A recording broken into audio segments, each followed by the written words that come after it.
Could you handle the loan repayment for me? As I toiled away at work, an unexpected email popped up on my screen. With a sense of urgency, I reached out to Greg, seeking an explanation. Calmly, he disclosed, "Apologies for the suddenness.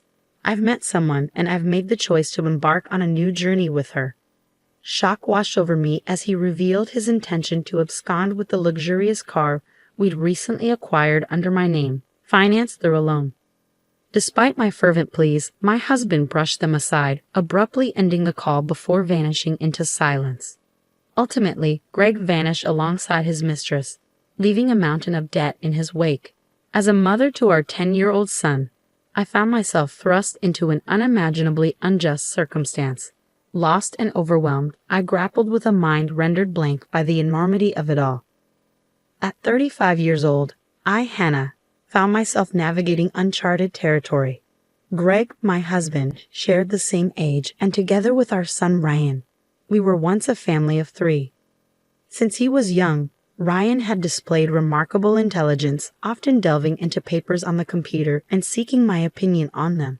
Despite my own bewilderment at the complexity of the topics, I couldn't help but marvel at his intellect. In contrast, Greg struggled to maintain stability, drifting from one job to another without consistency. Meanwhile, I shouldered the weight of our family's financial security, working full-time with a persistent anxiety about our future. Yet, amidst this uncertainty, Greg surprised us by holding the same job for 3 years, finally bringing stability to our income. During this period, Greg expressed a desire to create lasting memories as a family, prompting us to invest in a $35,000 camper van. However, his inability to pass the loan review led to me taking on the financial burden in my name. Then, on the eagerly anticipated day of the van's delivery, I was blindsided by an abrupt email from Greg.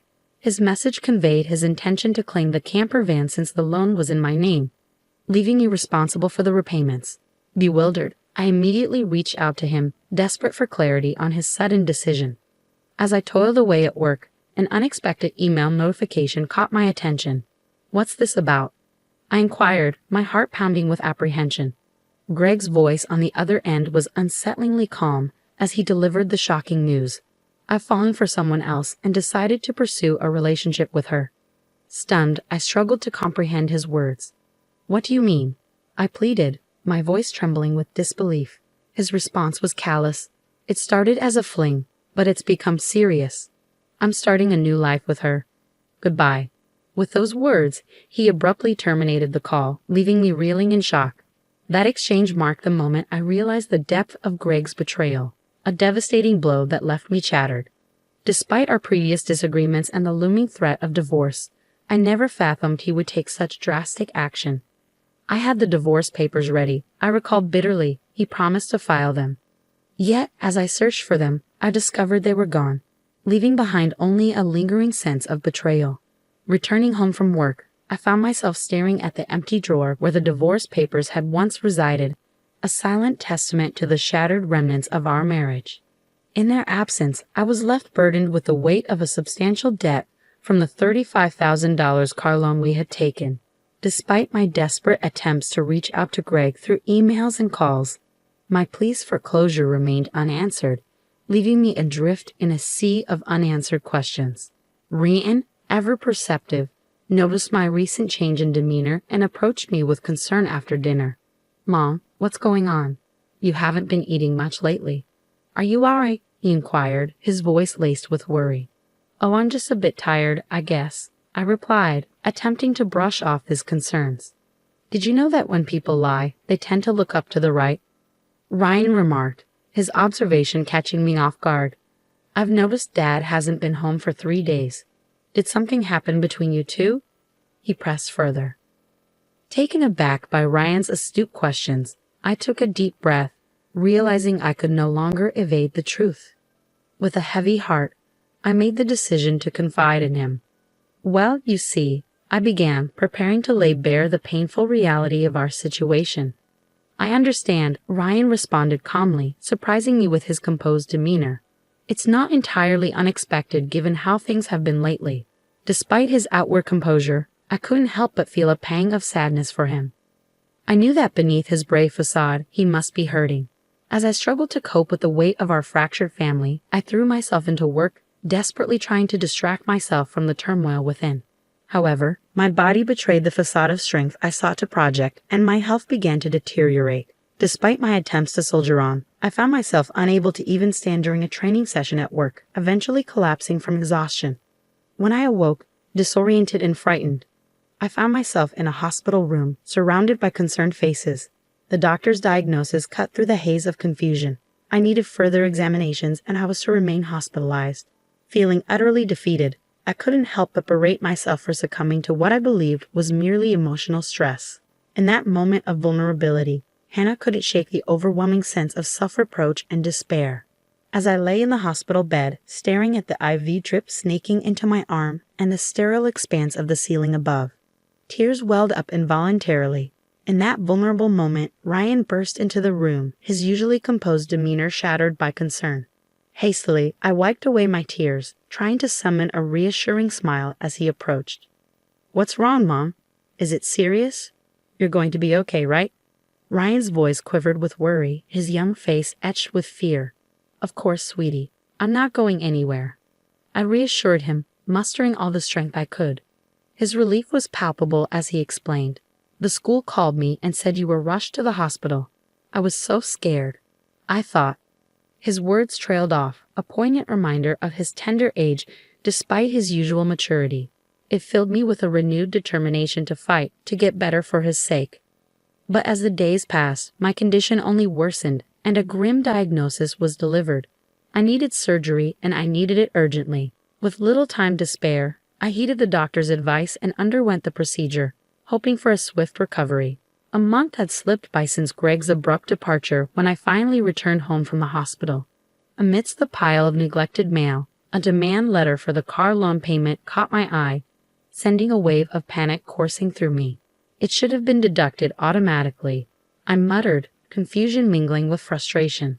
With trembling hands, I checked my bank balance only to find it drastically depleted. The $20,000 that had once cushioned our finances now dwindled to a mere $33.90. Anger and betrayal surged within me as I realized the extent of Greg's deception. He did this. I seethed, a sense of helplessness washing over me.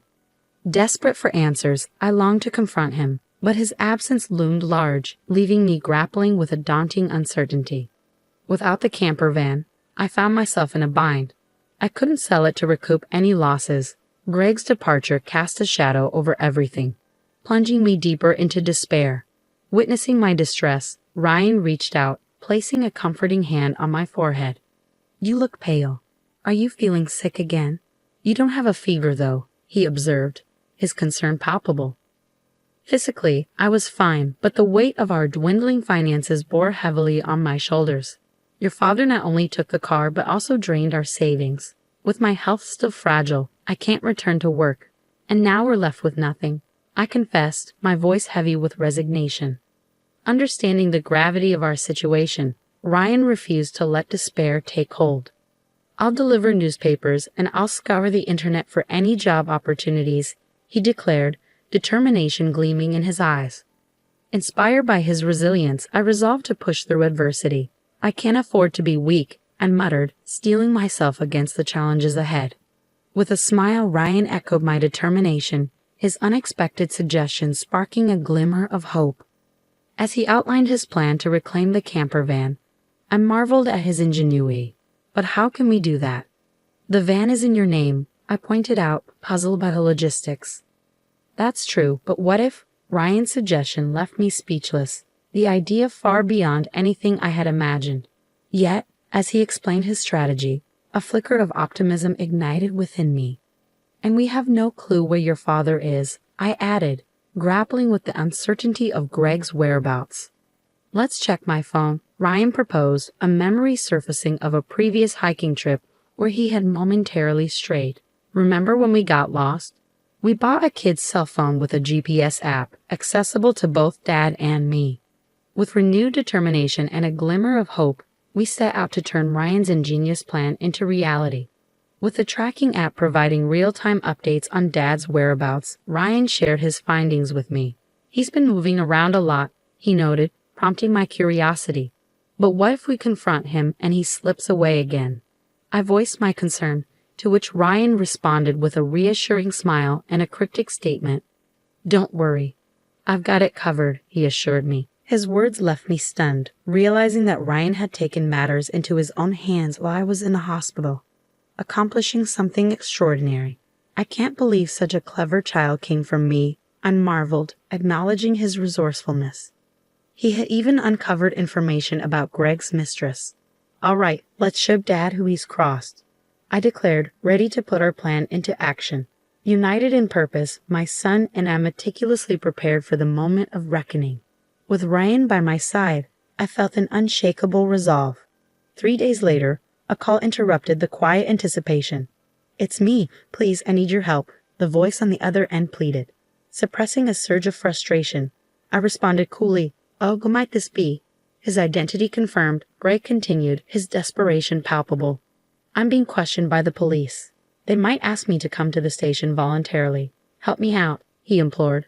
Without missing a beat, I agreed to his request, rallying Ryan as we set off to find him. To our surprise, the scene unfolded in a forest park near our home, a place where camping was permitted. Greg stood before his car, flanked by police officers, his expression one of bewilderment as we approached. Feeling a mix of frustration and resignation, I motioned to the police, "Could we have a moment to talk privately as a couple?" With a nod from the officers, I ushered Greg, Ryan, and myself into the car. Greg, visibly uneasy under the scrutiny of onlookers, wasted no time urging us inside. Once seated, I addressed the bewildered pair before me. "I apologize for the interruption. Thank you for your patience. But could someone explain why the police showed up at our doorstep?" I inquired, my tone tinged with incredulity. Greg's response was laced with disbelief. "What? Why would you involve the police?" he protested, his confusion apparent. "It's quite simple, really," I countered, a hint of exasperation creeping into my voice. "My car was reported stolen, the camper van." Greg's attempt to downplay the severity of the situation only added fuel to the fire. "You filed for divorce, remember? We're not married anymore." "Technically, you're driving a stolen vehicle," I pointed out, Ryan's sharp intuition echoing my sentiments. "I didn't steal it. I just borrowed it," Greg argued weakly, his defense falling short in the face of Ryan's astute reasoning. With a calm resolve, Ryan interjected, "Well, regardless, Mom needs her car back. It would be really helpful if you could return it." Greg's protest faltered in the face of our collective determination, his earlier bravado crumbling under the weight of the truth. I extended my hand, silently demanding the keys from Greg, who reluctantly surrendered them. With the transaction completed, Ryan broke the tense silence. "Why did you abandon your family for this woman?" His question caught Greg off guard, leaving him fumbling for words as he awkwardly scratched his head. Seizing the opportunity to assert herself, Greg's mistress interjected with a smug chuckle. "It's because I'm more attractive than your mother. Can't you see it?" she taunted, her arrogance palpable. Infuriated by her audacity, I couldn't hold back. "Don't mock me. You've destroyed my life." I seethed, the bitterness of betrayal coursing through my veins. As Greg and Mandy engaged in a heated exchange, the air thick with tension, no one intervened, allowing them to confront their actions head-on. Meanwhile, we reached out to the police once more, providing an update on the unfolding situation. As darkness descended, the forest park became illuminated by the flashing red lights of police cars. In a moment of desperation, Greg pleaded for leniency. "I was wrong. I'll do better. Please just don't arrest me," he implored, his voice tinged with remorse. "People like you don't change overnight, especially those who are lazy," I asserted firmly, echoing Ryan's sentiment. "I can't trust you anymore. You need to face the consequences of your actions at the police station. If I end up in trouble because of this, I won't be able to repay the debts. Are you okay with that?" I challenged Greg, my voice tinged with frustration. "I have no problem with that. You can repay me after you've made amends for your wrongdoing. Take your time. I've already lined up a job for you," Greg replied nonchalantly. "Fine, let's tally it up. There's Ryan's child support and the $20,000 you stole from me. I'm not sure of the exact amount, but you'll work to repay it all," I declared, determined to hold him accountable. Turning to Mandy, Greg's mistress, I delivered a stern warning. "You may think you're just a bystander, but don't forget, you're an accomplice to Greg's theft. Be prepared to face the consequences, I cautioned, my voice unwavering.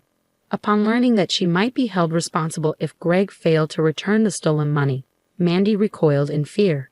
Desperate, she turned to her parents for assistance, only to be met with rejection. We disown any daughter who causes trouble for others, they declared, severing ties with her without hesitation. With Greg and Mandy escorted away in a police car, Ryan's clever strategy delivered the justice we sought against them. Though they were soon released from custody, they faced a substantial financial penalty. Through legal channels, I pursued $20,000 in damages from Greg. Additionally, I secured an agreement for him to pay $500 monthly in child support for Ryan. I facilitated Greg's employment at a subcontracting factory affiliated with my company, ensuring that his earnings would cover the support and other expenses owed to me, with deductions made directly from his salary. Furthermore, I sold the camper van, freeing myself from the auto loan burden. With my financial matters resolved, my health significantly improved, allowing me to dedicate myself energetically to my job. Ryan, too, stepped up, actively assisting with household tasks and errands. Determined to forge ahead, I am committed to creating a stable and secure future for Ryan, enabling him to pursue his dreams without compromise.